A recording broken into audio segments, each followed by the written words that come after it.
2023년 우리나라에서 가장 많이 발생한 갑상선암.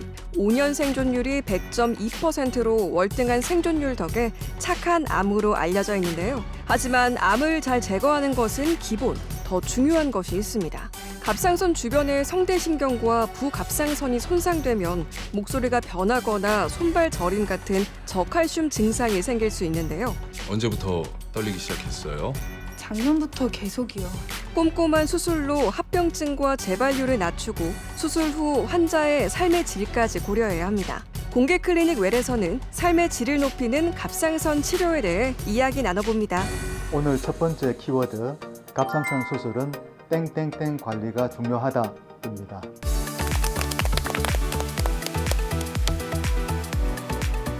네, 토요일 아침의 좋은 습관 공개 클리닉 웰입니다. 암은 모두가 두려워하는 존재죠. 근데 이 암을 나이 드신 분들이 좀 많이 걸린다라고 생각하기가 쉬운데요. 요즘 주변을 보면 또 그렇지도 않은 것 같아요. 또 그중에서는 갑상선암이 가장 많은 것 같거든요.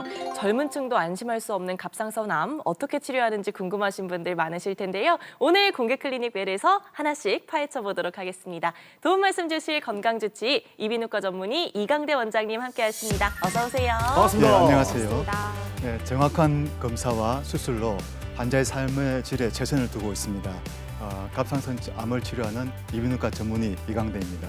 네, 어서 오십시오. 반갑습니다. 갑상선 암 하면은 아무래도 착한 암이다 이런 말씀을 많이 들었을 것 같은데요. 근데 암이 어떻게 착할 수 있는지 정말 예전부터 의문이었거든요. 착한 암이 되기 위해서는 제대로 된 치료가 중요할 것 같습니다. 오늘 그 치료법 제대로 알아보도록 할게요. 네.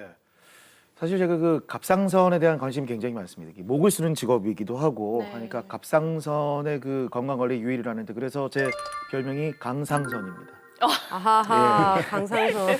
근데 이게 그 갑상선 암 그리고 갑상선 건강에 대한 여러 가지를 여러분들 좀 이렇게 오해하고 계시거나 우리가 잘 몰랐던 부분도 굉장히 많은데 오늘 원장님과 함께 공개 클리닉 웰에서 갑상선의 모든 것들을 함께 알려드리고 공부하는 시간 가질 테니까 끝까지 공클 집중해 주세요. 네, 이 암은 또 생존율이 높은 만큼 수술 후에 관리를 어떻게 하는지가 굉장히 중요할 것 같거든요. 어떤 부분을 중점적으로 관리하는 게 좋을까요? 네, 갑상선암은 실제 생존율이 높기 때문에 착한 암으로 이렇게 이름을 불리기도 합니다. 하지만 최근에는 이것에 대한 중요성이 또 많이 느껴지고 있거든요. 그래서 키워드로 준비를 했습니다. 갑상선암 수술, 땡땡땡 관리가 중요합니다. 오늘의 키워드, 땡땡땡은 무엇일까요? 땡땡땡, 세 글자요? 세 글자. 세 글자. 오. 이게 암 수술하신 분들 다 공감하실 것 같은데 재발이 제일 무서운 존재잖아요. 힘들게 수술하고 치료하고 했는데 또 걸리면 어떡하나 이런 걱정하시는 분들 많을 것 같은데 재발하지 않도록 어떻게 관리하고 검사해야 할까 요거를 좀 알려주시려는 게 아닌가 싶어서 재발률 관리 이렇게 생각했습니다. 저 같은 경우는 주변에 가수분들이나 배우분들 보시면은 갑상선 수술하고 난 다음에 이 목소리 관리하느라고 굉장히 애쓰시더라고요. 그렇죠. 이게 또 목소리가 평생 또 쉰 목소리만 나오면 속상하잖아요. 그래서 갑상선암 수술, 목소리 관리가 중요하다. 이걸로 가볼게요. 목소리 관리. 접근 자체가 굉장히 좀 괜찮네요. 예. 목소리요? 근데 재발률요? 두 분 다 네네. 근본적인 걸로 들어가야 됩니다. 근본. 갑상선이 하는 역할은 또 호르몬을 생성하는 거 아니겠습니까, 여러분들? 그쵸? 그래서 네. 예, 갑상선암 수술 호르몬 관리가 중요하다라고 오늘 원장님께서 강조를 해주시네요. 그렇죠? 네, 세 분 말씀 모두가 다 일리가 있고 다 좋은 말씀이고 정답에 가깝습니다만은 오. 그러나 이제 목소리 보존이 가장 정답에 가깝다고 얘기를 하겠습니다. 정말요? 네, 제가 준비한 오늘의 키워드는 갑상선 수술, 합병증 관리가 중요하다입니다. 목소리 관리도 합병증이요? 합병증 다른 병에 들어가는 거니까. 그래서. 근데 보통 갑상선암 하면은 착한 암이라는 생각을 많이 하잖아요. 그래서 합병증은 생각도 못 했거든요.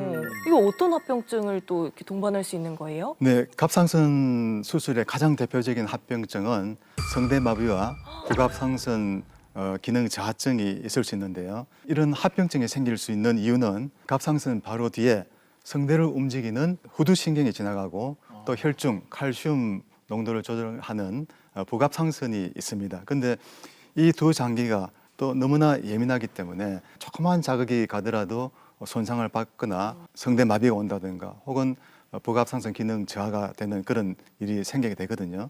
우리가 말을 할 때 목소리가 좀 쉰 소리가 나죠. 그리고 물을 마시면 이제 사례가 들어가지고 기침이 날 수도 있고, 아이고. 또 계단을 올라가다 보면은 이렇게 이제 좀 숨이 차는 그런 일이 생길 수 있습니다. 그리고 실제 목소리를 조금 들어보시면은 목소리 한번 들어보실까요?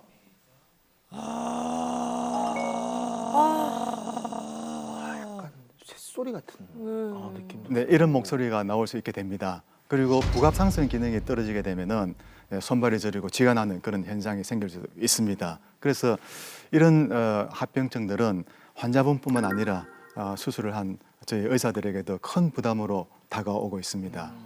아, 생각보다 합병증이 좀 꽤 심한 것 같은데 이 착한 암이 아니라 못된 암 같거든요. 근데 착한 암이라는 이 별칭이 도대체 왜 생긴 거예요? 예, 갑상선암이 착한 암이라고 이름을 불리게 된 것은 크게 두 가지 이유가 있습니다. 하나는 일반적으로 갑상선암이 자란 속도가 굉장히 느리거든요. 그래서 치료를 할 수 있는 기회가 많이 있다. 그래서 이제 예후가 좋을 수가 있고, 또 다른 하나는 치료의 반응이 좋다는 겁니다. 다행히.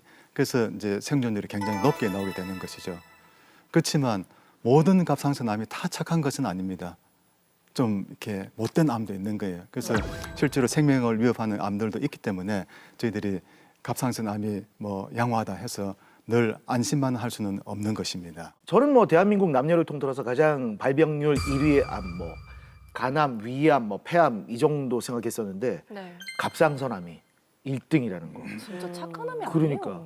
근데 최근 들어서는 젊은이들의 발병 비율이 굉장히 맞아요, 높다는 맞아요. 게 이게 좀 심각하거든요. 이유가 있을까요? 이제 우리나라에서 갑상선암이 발병률이 높은 이유는 물론 갑상선암이 자연 증가가 되는 수도 있겠죠. 하지만 사실은 그보다 더 큰 이유는 우리나라 국민 전체가 젊은 층을 포함해 가지고 굉장히 건강에 대한 관심도가 높아졌습니다. 그래서 일반적인 다른 질환으로 이렇게 진료를 받을 때도 갑상선에 초음파를 하는 경우가 많고, 그를 통해서 갑상선암이 진단될 수도 있고요. 또 우리나라 많은 국민들이 건강검진을 받지 않습니까? 그를 통해서 또 갑상선암이 진단이 되기도 합니다. 그래서 이런 과정을 통해서 갑상선의 암이 발병 빈도가 높아지게 된 겁니다. 아, 결국에는 검사를 통해서 작은 것들도 다 알아내가지고 그 발병률이 높게 보이는 거다 이런 말씀이시네요. 네, 그렇습니다. 의료 선진국일수록 좀 더 높게 나타나겠네요. 그러면. 네, 그렇죠. 이제 초음파라는 그 장비에 많이 노출되어 있는 그런 나라에서는 아무래도 진단율이 높을 수밖에 없습니다. 네, 근데 또 이 갑상선암은 자라나는 속도가 굉장히 느리다고 말씀해 주셨잖아요. 그러면 이걸 발견했을 때 그냥 지켜볼 수도 있고 수술을 할 수도 있고 이 두 가지 선택지가 있을 것 같거든요. 이제 갑상선암이 진단되었을 때 관리하는 방법으로는 크게 두 가지가 있습니다. 하나는 수술을 하는 것이고, 또 다른 하나는 능동적 감시라고 하는 게 있습니다. 이제 어떤 것을 선택하느냐 하는 치료 방향의 선택은 암의 크기, 그리고 위치가 어디냐, 전이가 있냐 없냐, 또 나이가 어떻게 되냐 하는 것을 종합적으로 분석해서 판단을 내리게 됩니다. 일단 사이즈가 1cm보다 크면은 일단은 수술 쪽으로 이렇게 권유하게 되고요. 그러나 1cm보다 작은 암이라 하더라도 위치가 뒤쪽에 가 있으면 굉장히 안 좋거든요. 그런 경우 수술하게 되고, 또 기도에 가깝거나 혹은 피막을 침범하거나 혹은 의외로 전이가 있는 수가 있습니다. 이런 경우에는 사이즈와 상관없이 수술을 하게 됩니다. 그리고 또 나이도 중요하거든요. 그래서 이제 20대, 30대, 40대에 있는 분들은 아직 남은 세월이 너무나 많기 때문에 어차피 수술을 해야 될 가능성이 나중에라도 있게 된다. 그래서 수술을 좀 권하는 쪽이 되고요. 하지만 이제 그 이상에서는 좀 다른 판단을 할 수가 있고, 그리고 능동 감시는 이제 우리가 수술을 최대한대로 늦춰보자 하는 그런 뜻에서 시작하게 된 겁니다. 그러나 아무나 능동 감시를 하는 것은 아니고 몇 가지 조건들이 있어요. 그 조건은 첫째, 크기가 1cm 이하고 갑상선 내부에 가운데, 다른 데 이제 접하는 데가 없이 가운데 있어야 되고, 그리고 전이가 없어야 되고, 또 나이는 이제 60대 이상이면은 60, 70대 이래 가면은 가장 적합한 대상이 될 수 있다. 그러면 어떻게 능동 감시를 하느냐 하는 방법은 6개월에 한 번씩 초음파를 해가면서 사이즈 변화를 갖다가 보게 됩니다. 임파선 전이도 보게 되고 사이즈 변화도 보게 되고 해서 3mm 이상 자란다든가 혹은 림프절 전이가 혹시라도 보이게 되면은 그때 수술로 넘어가게 됩니다. 이게 갑상선암 수술은 또 어떤 식으로 진행되는지 되게 궁금하거든요. 요즘 왜 로봇 수술도 많이 하는데 갑상선암도 이렇게 로봇 수술하면 좀 합병증이 좀 덜 생기지 않을까 하는 기대감이 들거든요. 네, 그 갑상선 수술 방식은 크게 두 가지가 있습니다. 하나는 피부 절개를 통해서 암을 제거하는 방식이 있고 또 다른 하나는 로봇을 이용하는 방법이 있는데요. 우리가 갑상선 암을 치료하는 목표가 있습니다. 그 목표는 병을 완전히 절제하고 합병증 없이 맞춰주는 것이다. 이런 이 갑상선 수술의 목표에 따라 본다면은 피부 절개를 통해서 하는 것이 병을 완전 절제하고 또 주변에 있는 이제 후두신경이라든가 부갑상선에 손상 없이 맞출 수 있는 안전한 방법이 된다고 저는 생각하고 있습니다. 하지만 이 피부 절개를 통한 방법은 피부에 절개선을 남긴다는 그런 단점을 가지고 있습니다. 그래서 이제 이런 것이 하나의 좀 문제가 좀 될 수가 있고요. 하지만 많은 환자분들께서 세월이 지나면은 절개선들이 좀 옅어지기 때문에 좀 다행스러운 그런 부분도 있고요. 반면에 로봇 수술은 우리 목에 피부 절개선을 갖지 않는다 하는 면에서 미용적인 측면에서는 굉장히 큰 강점을 가지고 있습니다. 하지만 이제 갑상선으로 접근하는 방법이 있어가지고 겨드랑이를 통해서 온다든가 유방을 통해서 온다든가 혹은 귀뒤, 입안을 통해서 오기 때문에 갑상선에 도달하는데 많은 이제 부분을 좀 거치게 됩니다. 그래서 이런 부분에 좀 문제가 될 수가 있고요. 그리고 중요한 신경이라든지 혹은 부갑상선을 다룰 때 사람의 손이 하는 것보다 로봇 손이 그렇게 더 예민하게 잘할 수 있다라고 보기는 좀 어려울 수가 있습니다. 하지만 수술과 피부 절개 모두 다 장점과 한계점을 가지고 있기 때문에 이제 환자분들께서는 주치 선생님과 잘 이렇게 이제 상의를 하셔서 선택을 하시면 될 것 같습니다. 네, 갑상선 암 수술은 후두신경과 부갑상선의 보존이 중요하다는 말씀드렸는데요. 수술실에서는 보존을 위해서 어떤 노력을 하고 있을까요? 화면으로 함께 만나보시죠. 이분은 내일 갑상선 암 수술을 앞두고 입원을 했습니다. 건강검진을 했는데 건강검진에서 갑상선암이 진단받았어요. 이제 그 갑상선 내부에 이렇게 이제 결절이라는 건 혹을 이야기합니다. 혹이 들어가 있고 이제 그 혹이 정상적인 그 갑상선 조직은 이런 모양하고 있는데 이제 희고 좀 밝은 색깔인데 이제 이 갑상선의 암은 검은 색깔이고 그 내부에 이런 이제 위세석회화들이 들어가 있고 이런 부분이 있거든요.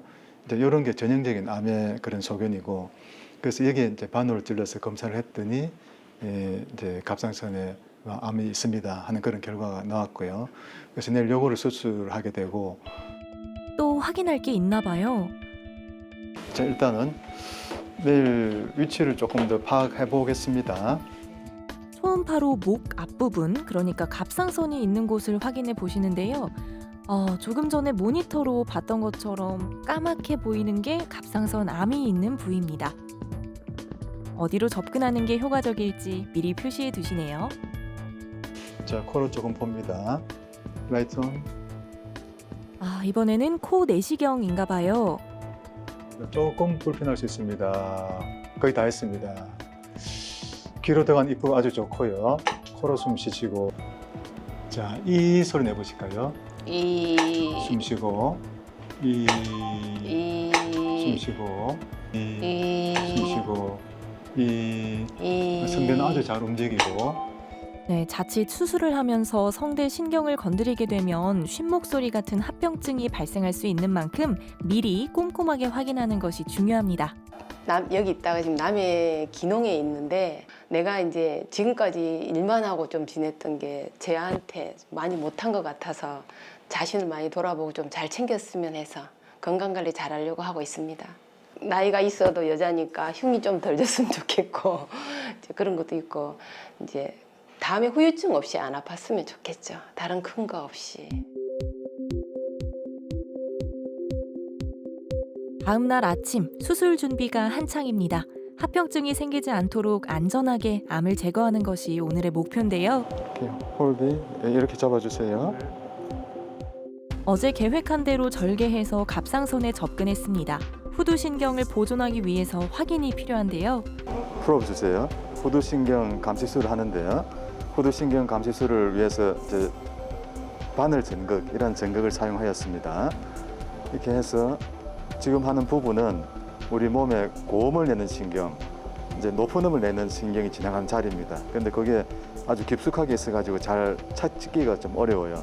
그래서 요 탐촉자를 이용해가지고 비록 눈에는 보이지 않지만 그 주행을 예측을 할 수 있습니다. 그 위치를 대략 이렇게 짐작할 수 있습니다. 자, 여기는 신경이 좀 일로 낮춰주실까요? 자, 여기는 소리가 안 나기 때문에 이쪽으로는 신경이 없다고 생각하고 수술을 진행합니다. 히모스tat. 후두신경이 지나지 않는 곳으로 접근해서 암이 있는 부위만 절제해야 합니다. 환자 삶의 질과 직결되는 중요한 순간인데요. 자, 우리 그 부갑상선을 한번 찾아보겠습니다. 또 하나 중요한 부갑상선 보전 장비가 동원됐습니다. 요겁니다. 이 부분이 아주 잘 보이는 데 있어요. 쌀알의 크기로 빛이 나는 게 부갑상선입니다. 주변 조직하고 좀 구분하기 어려운 부갑상선을 이렇게 찾을 수 있고, 후두신경과 부갑상선을 안전하게 보존해두고 암세포를 절제해주면 됩니다. 갑상선 암이 있던 부위를 안전하게 제거했는데요. 이제 수술이 마무리돼가고 있는 것 같습니다. 이렇게 안전하게 성대를 움직이는 신경이 잘 보존됐다는 그런 확인을 하게 됩니다. 성대신경을 확인하는 것으로 수술이 끝났습니다. 환자분 건강하게 회복하세요. 오늘 환자분은 원래 계획했던 대로 수술이 잘 진행되었고, 이제 왼쪽에 있는 갑상선 암을 잘 절제하고 주변에 있는 림프절을 조금 만져봤더니 꼭 전이 같지는 않지만 그래도 조금 의심되는 그런 부분이 있어서 같이 림프절과 함께 절제를 하였습니다. 나중에 조직 검사 결과를 좀 보게 될 것 같고요. 살아가는데 굉장히 중요한 성대를 움직이는 신경 잘 보존되어 있고, 수술 중에 후두 감시술을 통해서 확인하고 그다음에 최종 마칠 때까지 그거를 테스트를 해서 안전하게 마친 걸 확인할 수 있고요. 또 부갑상선도 이제 좀 그 주변의 지방하고 섞여서 잘 확인하기 좀 어려운 부분이 있거든요. 그걸 마침 잘 확인해가지고 최종적으로 안전하게 잘 보존을 할 수 있었습니다. 그리고 퇴원하시게 되면은 이제 앞으로 갑상선 호르몬이라든가 이런 걸 좀 복용하면서 내 몸에 맞는 그 용량을 찾아가는 그런 그 이제 추적 관찰을 하게 됩니다. 근데 저희가 보니까 수술 중에 후두신경 감시술이라는 게 영상에서 나왔는데 이 검사가 중요한 이유가 뭘까요? 이제 갑상선 수술할 때 신경이 늘 눈에 잘 보이는 것은 아니거든요. 그래서 이 후두신경 감시술을 쓰게 되면은 눈에 보이지 않는 신경을 우리가 미리 찾아볼 수가 있습니다. 이렇게 탐촉자를 갖다 대면은 소리를 통해서 우리가 위치를 알 수 있고 이 신경이 잘 작동을 하고 있는지를 알 수가 있습니다. 그래서 수술이 굉장히 안전하게 되는 거죠. 그렇네요. 갑상선 암 환자라면 누구나 이 수단을 좀 활용하고 싶을 것 같은데요. 누구나 할 수 있나요? 또 보험 적용은 되는지도 궁금합니다. 네, 보험 적용은 됩니다. 하지만 100% 다 보험 적용이 되는 것이 아니라 환자분들께서 가지고 있는 병이 아주 크다든지 혹은 암이 많이 심하다든지 하는 그런 분들에게 적용되기 때문에 통계를 보면 약 20% 정도가 거기에 해당되고요. 나머지 80%는 안타깝게도 이러한 장비를 사용할 수가 없습니다. 사비를 내도 못 받나요? 그렇습니다. 그래서 제가 이러한 현실을 조금 극복하기 위해서 개발한 것이 있는데 자료 화면을 조금 보실까요? 그래서 저는 이 피부 전극이라고 하는 전극을 활용하여 가지고 아주 이제 비용이 굉장히 싼 겁니다. 그래서 이것을 활용해 가지고 이제 안전하게 신경을 잘 보존하는 그런 후두신경 감시술을 이제 활용해 왔고요, 개발해 왔고, 또 최근에는 바늘 전극을 이용한 후두신경 감시술을 하여서 환자분들 하여금 안전하게 수술이 진행될 수 있도록 노력하고 있습니다. 직접 개발하시는? 네, 네, 피부 증거은 제가 뭐 세계에서 최초로 개발을 한 바가 있습니다. 오, 와. 되게 훌륭하시네요. 네. 아, 뭐 네, 이 앞전에 부갑상선 보존도 되게 중요하다고 말씀하셨는데 이 부갑상선은 손상되면 어떤 증상이 있나요? 네, 부갑상선이 손상되면은 우리 몸의 혈중 칼슘 농도가 떨어지기 때문에 저칼슘 혈증이 나타나게 됩니다. 그래서 처음에는 입 주변이 조금 얼얼해요. 이상 감각이 좀 오다가 그다음에 손발이 조금 저리는 느낌이 오다가 이게 좀 더 심해지면은 손이 이렇게 꼬이기 시작합니다. 발도 꼬이고 이렇게 되니까 굉장히 좀 힘들어지죠. 근데 여기에서 이제 더 심하게 되면은 이제 부정맥이 오고 좀 전신적인 발작이 오게 되고 아이고. 그다음 더 심하게 되면은 성대를 움직이는 요 근육들이 경련을 일으키게 됩니다. 그래서 막혀버리는 거예요. 그래서 이제 그 호흡 곤란이 오게 되는 굉장히 위험한 상황이 올 수도 있습니다. 하지만 보통 병원에 있게 되면은 이런 손발 저림이 오는 그런 상황에서 칼슘이 들어가기 때문에 아까 말씀드린 그런 이제 안 좋은 상황까지 가는 경우는 거의 없다고 생각합니다. 그리고 최근에 부갑상선 탐색술이라는 그런 방법이 개발되었기 때문에 이것을 사용하게 되면은 좀 더 이런 그 부갑상선 기능 저하의 예방에 큰 도움이 될 수 있습니다. 최근에 또 새롭게 개발되는 이 치료법들이 굉장히 많은 것 같은데 방금 말씀해 주신 부갑상선 탐색술 요건 어떤 건지 굉장히 또 궁금합니다. 아, 네. 부갑상선은 이제 몸의 혈중 칼슘을 조절하는 굉장히 그 우리 몸에서 중요한 컨트롤 타워 역할을 합니다. 굉장히 중요한 역할을 하지만 그럼에도 불구하고 사이즈가 정말 쌀알만밖에 지나지 않습니다. 이제 쌀알만한 장기를 먹여 살리는 혈관은 실처럼 가늡니다. 그래서 보존이 굉장히 힘들고요. 그뿐만 아니라 이제 이 부갑상선의 색깔이 주변에 있는 지방, 그다음에 림프절 이런 것과 굉장히 이제 비슷한 그런 색깔을 가지고 있거든요. 그래서 우리가 눈으로 이제 부갑상선을 확인하는 것이 상당히 어려운 경우가 많습니다. 그래서 부갑상선을 잘 보존하는 것이 어려운 게 현실이었는데 그렇지만 이를 극복하기 위해서 이제 연구하게 된 게 부갑상선 탐색술이고요. 이것은 수술 부위에 근적외선을 이렇게 이제 비추어주게 되면은 부갑상선만 이제 그 밝게 나오는 걸 볼 수 있습니다. 그렇게 해서 부갑상선을 쉽게 찾을 수가 있고요. 이제 이 자료 화면에서 보시는 것처럼 굉장히 갑상선 결절이 큽니다.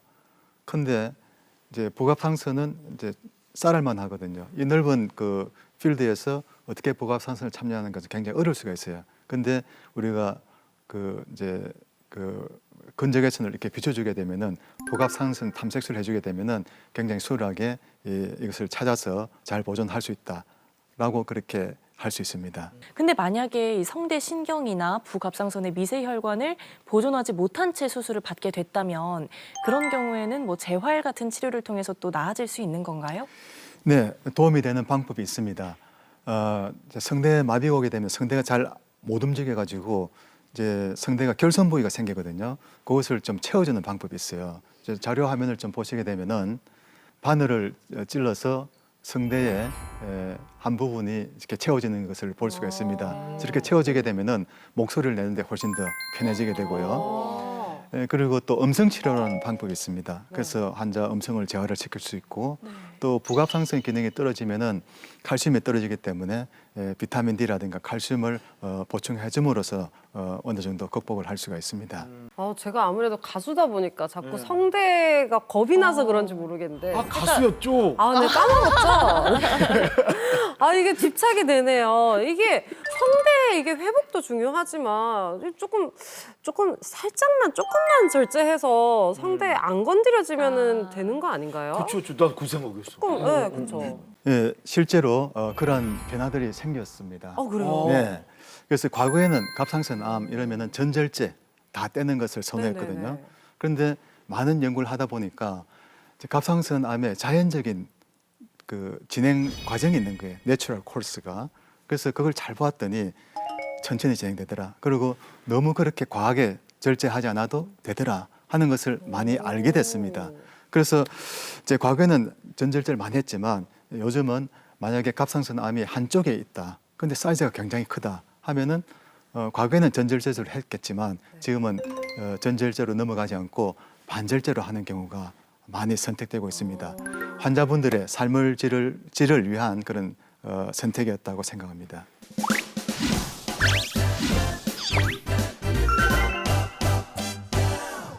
이번에는 갑상선 암에 대해서 잘못 알고 있는 상식을 꽁트로 풀어보겠습니다.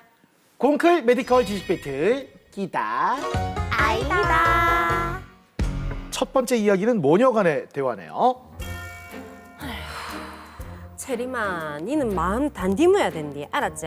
니 그래도 갑상선 암 걸리갖고 다행인 줄 알아라. 그게 성전율 100%란다, 알았나? 엄마, 어디가 그런 말이 어디 있노? 암은 암이지.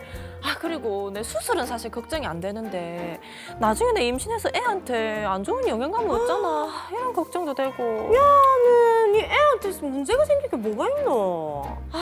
문제 되지 아무래도. 왜냐면 이 갑상선 수술하고 나면 호르몬이 부족해질 거 아이가.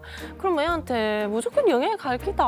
아이고야, 어쩌노. 지금 있지도 않은 애 걱정하지 말고 니는 니 몸부터 챙기라. 내가 이 뼛속부터 모성애가 좀 있는갑다. 내 닮아서 그런갑지? 그건 아닌 것 같고. 근데 엄마 내 그럼 수술을 좀 미룰까? 애 낳고 그러고 나서 수술하면은 애는 그래도 걔 않을까 아이가. 니 큰일 날 소리 하지 마라. 니 그러다가 암이 이렇게 커졌으면 니 어쩌려고 그러노? 너무 무섭어 죽겠다.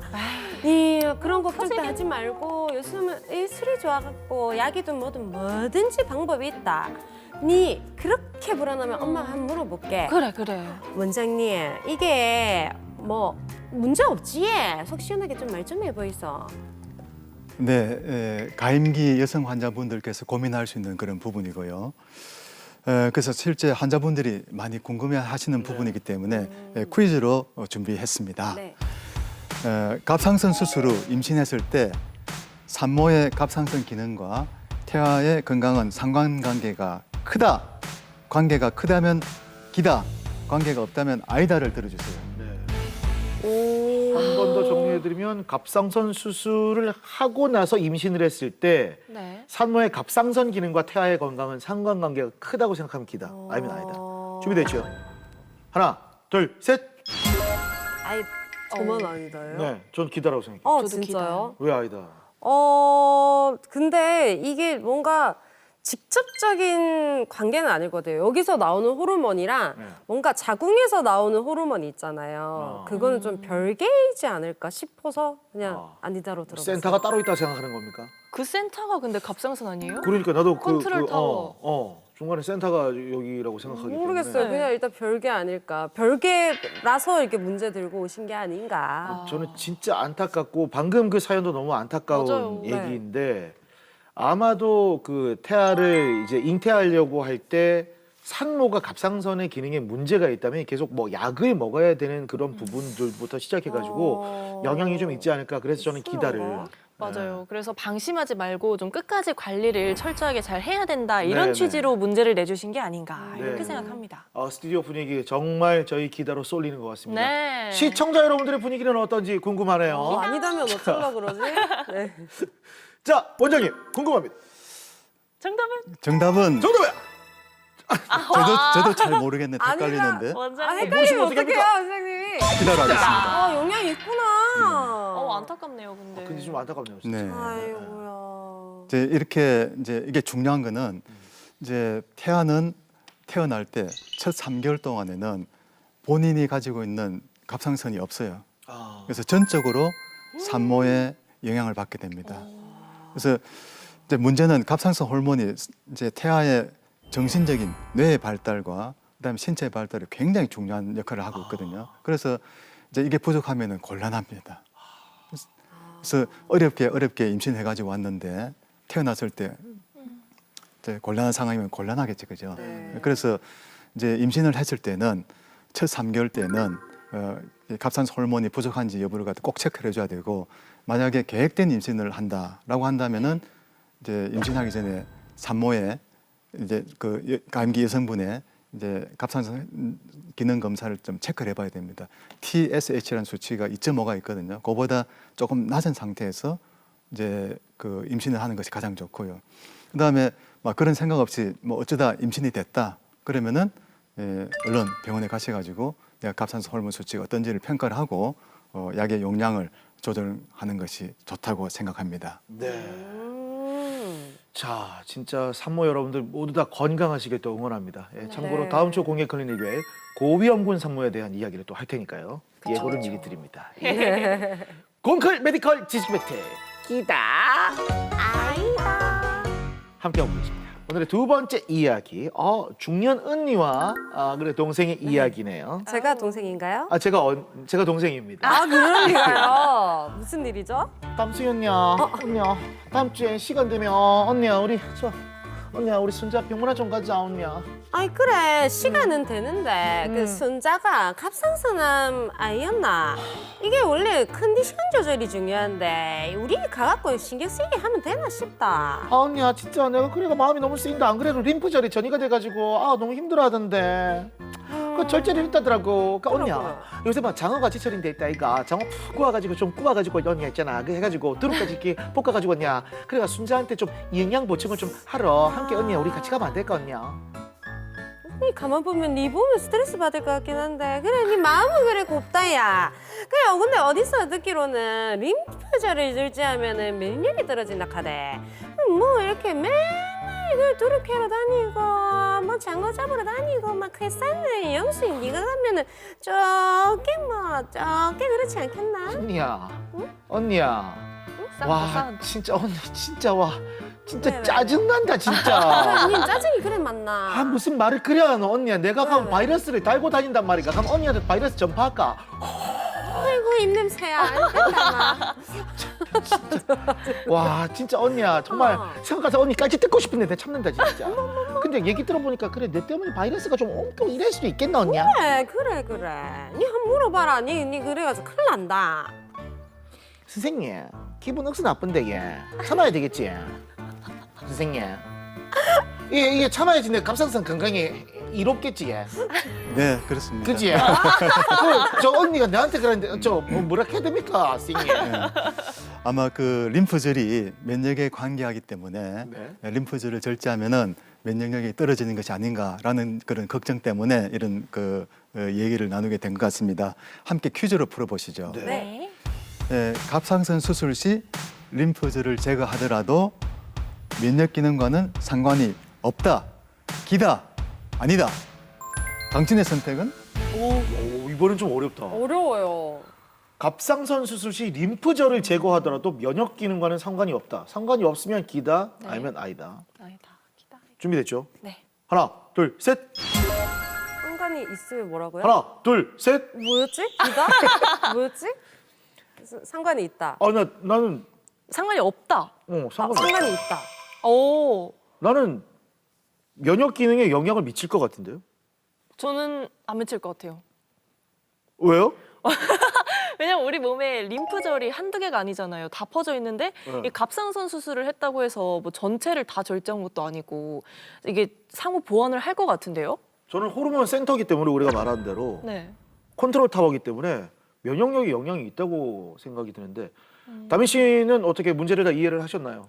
네, 근데 저 어렵네요. 이 면역력도 면역력인데 이게 원래 갑상선이 안 좋으면 되게 피로해지잖아요. 맞아요. 아. 피로해지면 운동도 좀 덜하게 되고 뭐 이런 여러 가지 겸사겸사 이게 쌓이고 쌓여가지고 면역력에 영향을 줄 것 같아요. 언니야 이번만은 언니 말이 맞는 것 같다. 맞지? 내 말 들으라. 아니다, 아니고. 맞는 것 같다. 아닌데 기단데. 언니야 사과할게. 왜? 그래 아까 미안하다. 너무 자 궁금합니다. 네. 원장님. 네, 정답은 네. 림프절을 절제하면은 면역은 상관관계가 없다로 하겠습니다. 기다입니다. 어머! 상관이 없어요? 네, 어머!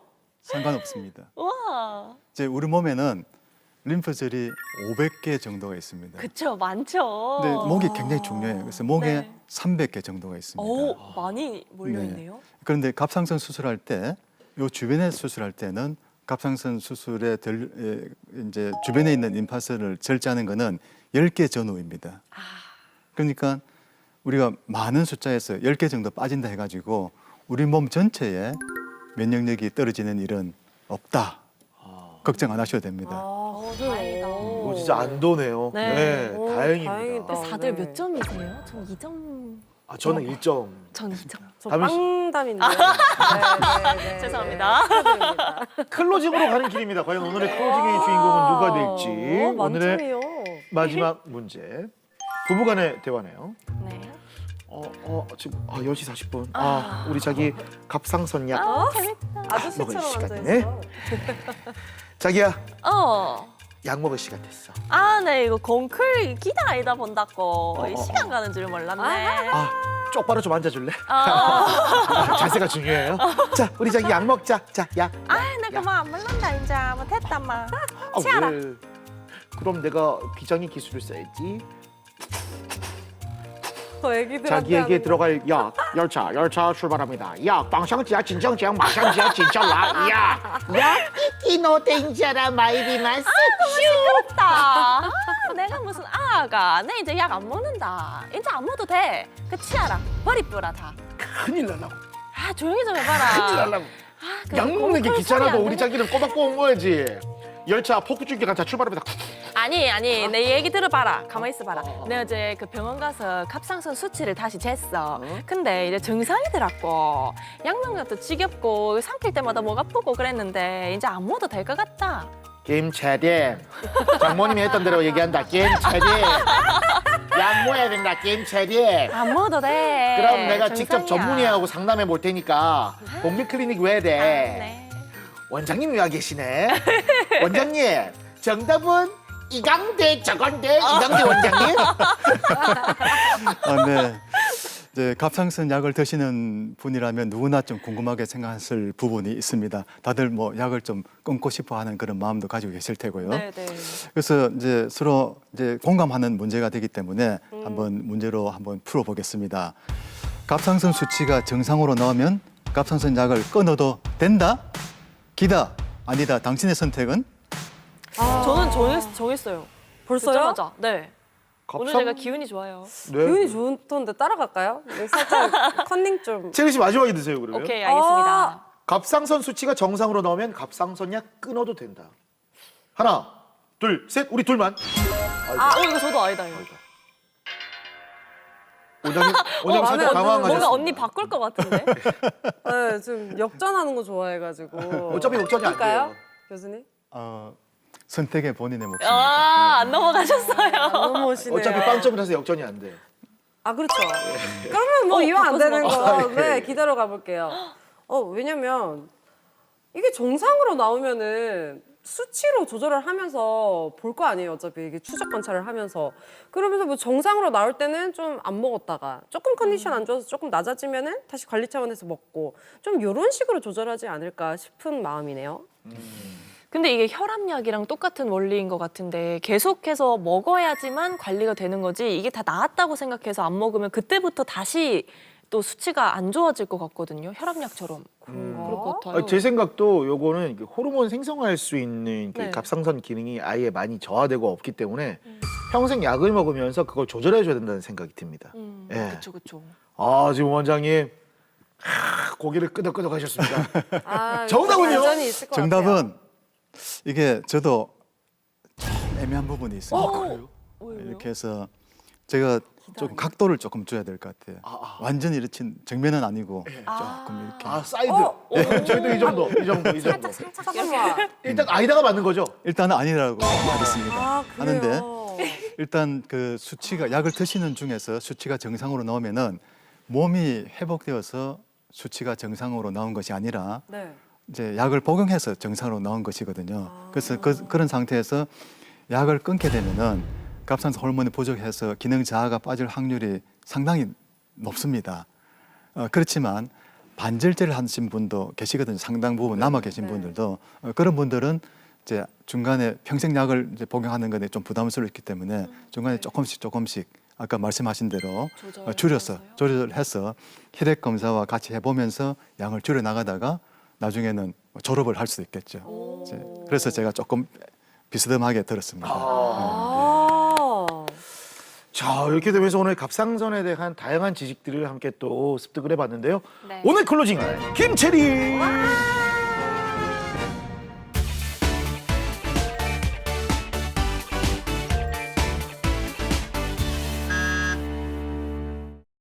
원장님 두 번째 키워드 공개해 주시죠.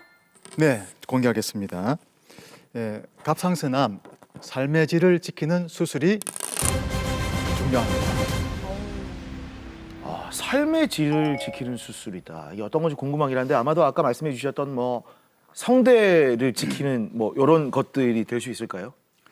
네, 제가 생각하는 삶의 질을 지킨다 하는 것은 수술 후 합병증 없이 일상의 생활로 복귀하는 것을 의미하는 건데 그 중에서 제가 특히 중요하게 생각하는 것은 우리가 살다 보면은 이게 내 천직이다 하는 그런 직업이 있거든요. 생활의 수단이 되기도 하고 이걸 지켜줘야 된다 생각을 합니다. 그래서 제가 한 예를 들어서 말씀을 드리면은 사진을 조금 보겠습니다.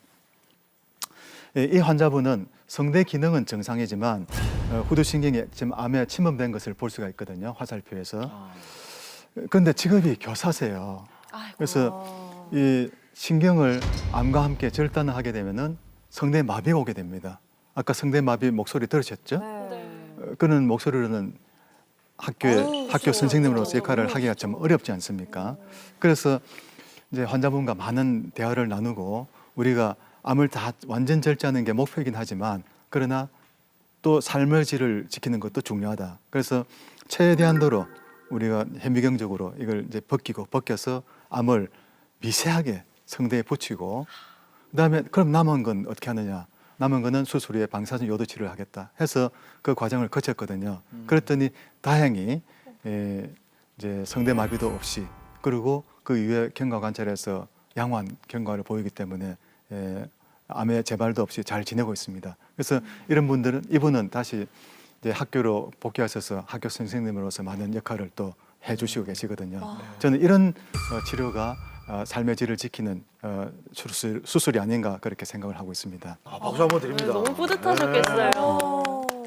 근데 이게 또 수술을 할 때 어떤 사람은 절반을 절제했다고 하고 또 어떤 사람은 다 절제했다고 하고 그러시잖아요. 이 정도에 따라서 삶의 질이 또 달라질까요? 네, 당연히 삶의 질이 달라질 수 있습니다.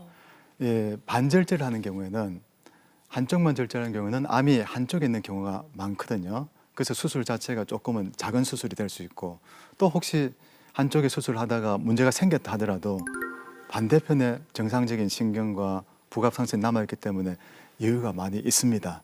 하지만 전절제를 한 경우에는 이제 갑상선 암이 이제 크다든가 혹은 양쪽에 있다든가 전이가 있는 그런 경우에 주로 진행하기 때문에 그래서 수술 범위가 아무래도 좀 확대가 되고 부갑상선이나 신경도 많이 노출이 됩니다. 그래서 이제 리스크가 아무래도 높아질 수가 있거든요. 그래서 삶의 질의 측면이라고 한다면은 반절제가 전절제보다는 유리할 수 있습니다. 하지만 뭐 전절제 해야 될 때는 해야 되겠죠. 갑상선 절제 수술을 하면 평생 약을 복용해야 된다고 하셨잖아요. 근데 그게 조금 살짝 삶의 질이 떨어지지 않을까 걱정되거든요. 네, 전절제를 하면은 우리 몸에 있는 갑상선 호르몬을 만드는 장기는 완전히 없어져 버립니다. 그래서 이제 평생 반드시 약을 드셔야 되고요. 그렇지만 약값이 굉장히 싸요. 평생 드셔도 막 얼마 하지도 않고 그리고 약만 잘 드시면은 이 호르몬이 부작용이 거의 없기 때문에 생각보다는 그렇게 어렵지 않게 지낼 수가 있습니다. 다만 중요한 것은 적정량을 찾아야 됩니다. 그래서 호르몬을 많이 먹게 되면은 이제 심장이 두근두근, 그다음에 밤에 잠 못 들어 이런 갑상선 기능 항진 증상이 생길 수가 있고요. 그다음에 어쩌다가 좀 적게 드시면은 굉장히 몸이 붓고 살이 찌고 또 피로합니다. 이런 기능 저하 증상이 생길 수 있거든요. 그래서 이제 적절한 혈액 검사를 통해서 나에게 가장 맞는 갑상선 호르몬 수치가 어느 정도냐 이걸 찾아서 복용하면은 뭐 삶의 질이 그렇게 떨어진다고 볼 수는 없습니다. 네, 전이가 되면 치료가 힘들진 않을까, 또 수술하고 나면 내 삶이 송두리째 바뀌진 않을까 걱정하시는 분들 많을 텐데요. 이번에는 수술 후에 이전만큼 활기차게 살고 계신 분 만나보겠습니다. 화면 함께 보시죠. 네, 어서 오십시오. 그래 그동안 그 댁에서 잘 지내셨는지요? 교수님께서 수술을 정말 잘해주셨거든요. 그래서 제가 일하는데 아무 무리 없이 일 잘하고 있습니다. 고객님들이 왜 이렇게 얼굴이 더 좋아졌냐고 그렇게 말씀하실 때 진짜 저 교수님께 참 감사한 마음이 들었습니다. 아, 네. 너무 감사드립니다, 교수님. 고맙습니다. 네, 3월에 수술 받으셨다면 얼마 안 되셨는데 목소리에서 정말 에너지가 넘치시네요. 수술하신 지 아무도 모르시겠어요. 이런 쪽으로 이제 목소리는 신경들이 이렇게 지나갑니다. 그래서 오른쪽에도 이런 혹이 있었지만 네. 이거는 이제 암이 아닌 걸로 나왔기 때문에 이거는 보존을 하고 왼쪽으로 이렇게 가면은 여기 이제 기도가 있고 여기 이제 갑상선이 이렇게 있는데 여기 보시면은 여기 이제 암이 이렇게 있고 그 옆에도 또 혹이 이렇게 있고 있었거든요. 그래서 이 부분들을 잘 안전하게 잘 떼고 이제 6군데 중에서 한 군데 전이가 있는 것은 충분히 절제됐다라고 생각하기 때문에 추가로 더 치료를 하진 않고 앞으로 이제 면밀하게 같이 경과를 좀 보면 좋겠다라고 그렇게 생각을 합니다. 감사합니다. 그리고 그 3개월 그리고 6개월 이후에 초음파를 한번 좀 보고 그 첫 번째 초음파 검사에서 어떤지 하는 것도 굉장히 중요하거든요. 림프절 전이가 있긴 했지만 충분히 잘 절제가 되었고요. 그리고 성대신경도 잘 보존되었습니다. 이물질이 이물감이 있었거든요. 그리고 목소리도 좀 걸걸해가지고 지금보다 더 탁했습니다. 탁했고 근데 지금 고객님들이 수술하고 나서 왜 그래 좋아졌어. 되게 목소리가 맑고 투명해졌다고 얘기를 하거든요. 이 환자의 삶의 질이 중요하다는 말씀이 진짜 실감이 나는데 앞으로도 관리 잘하시고 건강하십시오. 진짜 갑상선을 앓고 있는 분들 참 많으실 거라 믿어요. 근데 진짜 두려워할 것도 없고 저는 굉장히 겁이 많은 사람이거든요. 근데 지금은 수술하기 이전보다 더 건강한 몸으로 일하고 있기 때문에 저는 100% 우리 교수님은 진짜 제 인생의 로또라 해도 과언이 아닙니다. 기분 좋습니다. 네, 정말 이런 환자분들 만나면 너무너무 보람차고 뿌듯하실 것 같아요. 네. 다행히 영상에 나오신 분은 오히려 제가 느끼기에는 수술하기 이전보다 더 활기차지신 것 같거든요. 네. 네, 근데 아무래도 갑상선 수술을 하고 나면 조금은 좀 일상이 달라지지 않을까 싶기도 한데 이럴 때는 어떻게 관리하면 좋을까요? 네, 우선 그 수술 부위와 관련하여서는 피부 절개선 밑으로 이제 좀 붓기가 생긴다든가 딱딱해지는 그런 변화가 생기게 되거든요. 근데 그런 경우는 염증의 결과들입니다. 그래서 염증이 모이게 되면은 섬유화라는 과정이 있습니다. 좀 섬유화란 말 자체가 딱딱해진다는 뜻이거든요. 근데 이게 생기게 되면은 우리가 수술 이후에 음식을 먹는다든가 물을 마시게 되면은 뭔가 걸리는 느낌이 좀 들어요. 그리고 이물감이 느껴지고 이것은 이제 아주 이제 상처가 치유되는 과정 중에서 자연스러운 현상으로 생각됩니다. 3개월 정도 좀 지나면은 자연스럽게 회복이 되고요. 그리고 또 하나 우리가 좀 봐야 될 게 이제 피부 절개선이 이제 좀 보호가 잘 돼야 되거든요. 그래서 직사광선을 좀 피하는 게 좋겠고, 그리고 이제 수술 이전에는 안 하던 게 수술 이후에 해야 될 게 이제 호르몬 약을 복용해 주는 경우가 많거든요. 이제 공복에 드시는 게 좋습니다. 그래서 아침에 깨어났을 때 드신다든가, 혹은 그게 좀 여의치 않으면은 밤에 주무시기 전에 공복에 드시면 될 것 같습니다. 요것도 좀 재발을 하는 암인지도 궁금하고요. 재발을 한다면은 뭔가 재발 방지 이런 방법도 있을지 궁금하거든요. 네, 갑상선 암은 순하긴 하지만 네. 재발이 꽤 있습니다. 오. 그래서 비록 느리게 생기고 또 이제 진행 속도가 느리고 또 예후도 좋고 그렇지만 우리가 장기간 경과 관찰을 보기 때문에 네. 수술 이후에 5년 혹은 10년, 심지어는 20년 뒤에도 늦게라도 암이 재발돼서 나타날 수 있습니다. 그 재발하는 형태는 수술한 자리에서 재발할 수도 있고 네. 혹은 남겨 있는 반절제인 경우에는 반대편에 있는 갑상선에서 재발이 올 수도 있고 혹은 주변에 있는 림프절에 전이가 생길 수 있습니다.